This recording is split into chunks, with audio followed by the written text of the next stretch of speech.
I want to stay on blockchain for a minute and then move to AI. Sure. With the cloud, the issues were, I'll go back to my favorite word, more transparent. We had the security issues, and then jurisdictional movements of data issues. And who owns the data and how can I get to it?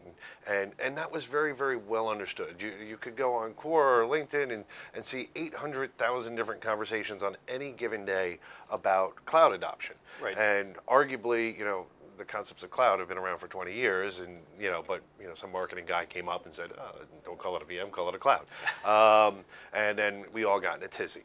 But so let's stay on blockchain right now. What are blockchain? It has become synonymous with Bitcoin, but yet completely different. I think people are getting an understanding of what the concepts are behind distributed ledger technologies. There's conversations of it moving beyond financial institutions into pharmaceuticals or real estate or things of that nature. But from an adoption standpoint, from a legal standpoint, what's the checklist of concerns that are going to that or fears that need to be removed before that adoption really starts to become prolific within the market?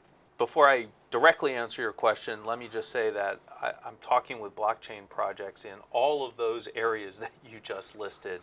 And the level of creativity of people in thinking about interesting ways to use blockchain to help facilitate existing businesses or create new businesses it's really interesting. It's really cool.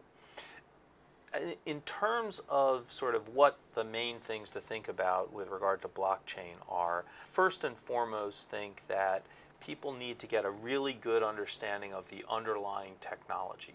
So Bitcoin, the reason that Bitcoin and blockchain were synonymous is because the blockchain technology was created in the Satoshi Nakamoto paper to support Bitcoin and to enhance and to create the environment in which Bitcoin could function. Many others have different blockchain implementations now, and I think that you're going to see even greater numbers of types of blockchains that will happen. And so there's going to be a lot of blockchain infrastructure that gets created.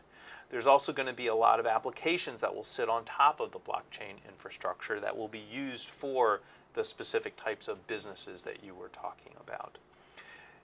It's very key to understand the basics of blockchain technology or distributed ledger technology, how it works, but also when you're evaluating different types of blockchain technologies for personal use or for use for your company, it's very important to understand the particulars of the technology that you're looking at. Because not every blockchain functions exactly the same way. Not every blockchain relies on proof of work, for example, which the Bitcoin blockchain relies on. There are many blockchains that now rely on proof of stake or delegated proof of stake. I'm talking with some blockchain projects that are a form of distributed ledger, but not a completely transparent distributed ledger, such that not every participant on the distributed ledger sees every transaction. I'm talking with projects right now that are blockchain based but are centralized authority. So there's a centralized blockchain authority rather than a completely decentralized operation like Bitcoin or Ethereum or some of the others. So you really need to focus in on what the project is, what the technology is, how it functions. When blockchain first started coming up that hype cycle, it was the panacea of savings. From your perspective, is it really going to be that impactful and dislodge all of this cost out of financial services? The thing that I find cool about blockchain is that it allows individual actors to participate in ways that keep them engaged in the community. And my personal view is that when people are engaged in a community, they will contribute more powerfully to that community, more meaningfully to that community, and in ways that really benefit that community. So to the extent a blockchain implementation or blockchain project is able to create that kind of a feeling, that kind of a structure, then I do expect that it will be embraced.